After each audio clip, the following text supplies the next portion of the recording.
Bonjour. Alors, comment savoir, dès le départ, dès les premiers rendez-vous, si une personne peut être un candidat sérieux pour une relation durable? Et oui. Alors, pour le savoir, vous devez vous poser une question, mais une question fondamentale, et une question dont la réponse sera votre fil conducteur. Et cette question, la voici. Dans une relation, qu'est-ce que je dois valoriser? Qu'est-ce que je dois valoriser? Alors c'est fondamental parce que si on laisse décider notre inconscient, il va probablement décider par défaut que oh ben, cette personne, elle est importante, elle a de la valeur, parce que ben, je suis irrésistiblement attirée et puis parce que ce que je ressens, c'est très très fort. Oui, alors ce que vous ressentez, c'est très fort, tant mieux, mais ce n'est pas pour autant que ça détermine la valeur de cette personne en tant que quelqu'un qui pourrait éventuellement partager votre vie. Pour vous faciliter la tâche, je vous propose un modèle largement inspiré par Matthew Hussey, et ce modèle, c'est les 4 niveaux de valeur. Alors, le niveau 1, c'est l'engouement. L'engouement. Est-ce que ça vous est déjà arrivé? Vous rencontrez quelqu'un et paf, son sourire vous fait fondre, vous n'arrivez pas à le quitter des yeux et quelque part, quelque chose vous dit « ça pourrait bien être l'élu ». Et alors là, tout d'un coup, les enjeux deviennent tellement élevés que vous en perdez vos moyens et vous devenez douloureusement conscient de vos moindres gestes, enfin bref, vous perdez tout votre naturel. C'est drôle, hein, il suffit qu'il nous plaise pour croire que les enjeux sont élevés. Mais non, à ce stade, les enjeux ne sont pas élevés du tout. Il ou elle vous plaît, mais c'est tout. C'est bien, mais ça ne suffit pas.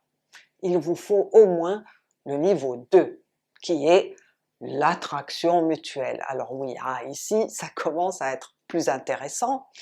Il ou elle semble être attiré par vous en retour. Il vous regarde intensément, elle vous écoute avec intérêt, il se souvient de détails que vous avez mentionnés, il vous sourit beaucoup, elle tente d'établir une connexion physique en vous touchant le bras, par exemple. Bref, à ce stade, vous avez l'impression de vibrer au même diapason. Vous voulez quelqu'un qui vous veut en retour, waouh! Donc vous vivez un moment d'alchimie qui est délicieux, qui est précieux. Alors précieux pourquoi? Précieux parce que rare. Et alors c'est justement ce moment d'alchimie suprême, oui, c'est justement ça qui est à l'origine de la plupart des souffrances amoureuses. Alors pourquoi ça?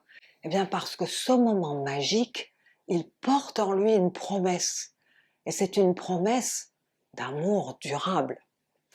Mais vous voyez, même si notre cœur est convaincu en un instant, ça ne garantit pas que le cœur de l'autre atteigne forcément les mêmes conclusions.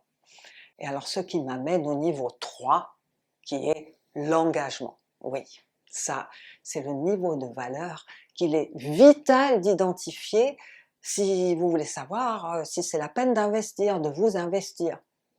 L'engagement, c'est tout simplement 2 personnes qui choisissent de prendre un chemin ensemble.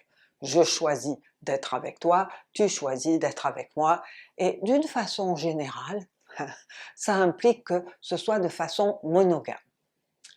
Mais voilà, même si on sait qu'il arrive toujours le moment où l'engagement devient une condition essentielle dans la relation, eh bien figurez-vous que nous sommes nombreux à laisser faire les choses dans l'espoir que ce moment arrive naturellement. Alors oui, ça peut arriver, mais bon, c'est pas garanti.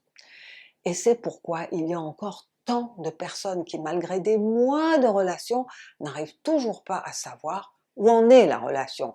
Et bien sûr, c'est d'autant plus frustrant quand il y a cette connexion et cette alchimie si précieuse.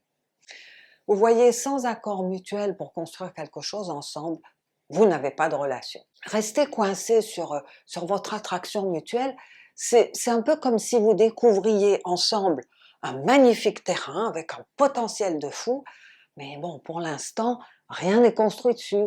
Et pour ça, il faut 2 constructeurs qui disent « construisons ensemble notre château à nous ». Alors, et vous?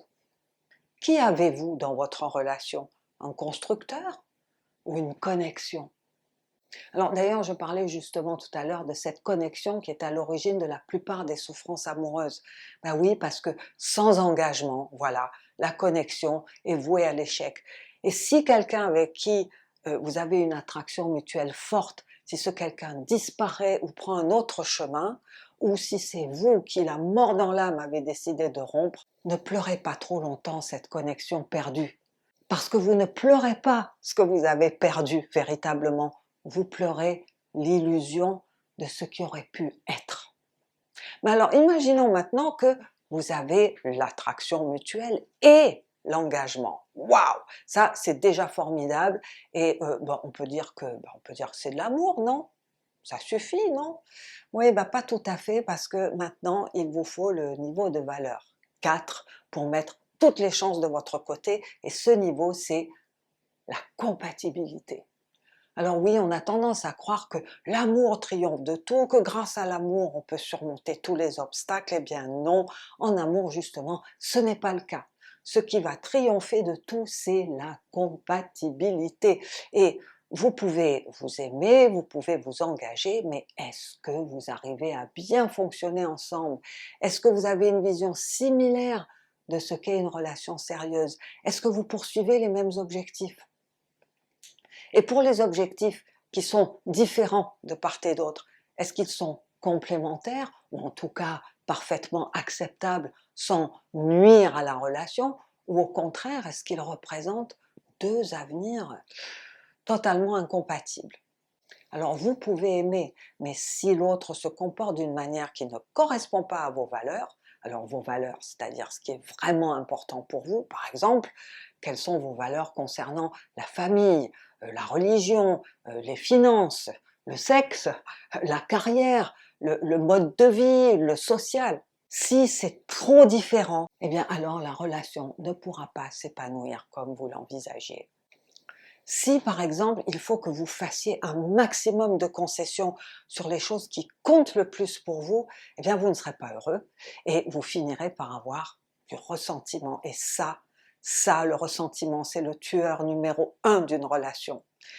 Et d'ailleurs, c'est tout aussi mauvais si c'est l'autre qui fait toutes les concessions pour tenter de maintenir la relation avec vous, parce qu'il ne sera pas heureux et vous aurez éventuellement à en supporter les conséquences. Alors imaginons par exemple que l'un des partenaires est très ambitieux et privilégie les exigences de sa carrière, alors par exemple pas mal de déménagements, une expatriation, beaucoup de voyages, alors que l'autre n'aspire qu'à un travail, à un mode de vie stable dans sa ville natale, eh bien rapidement, ça va créer des tensions, des disputes, et s'ils n'arrivent pas à négocier, à trouver un compromis vraiment acceptable pour les deux, ou si l'un des deux décide, la mort dans l'âme, de mettre côté ses valeurs, eh bien au bout d'un moment, il va se sentir sacrifié.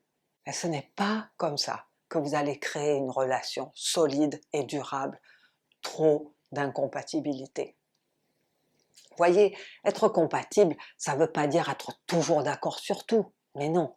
Mais on peut très bien se disputer et ne pas être d'accord sur quelque chose. D'ailleurs, c'est même sain parce que ça veut dire qu'on se sent assez en sécurité et en confiance pour être ouvert et honnête avec l'autre et pour communiquer avec l'autre sans endommager le lien.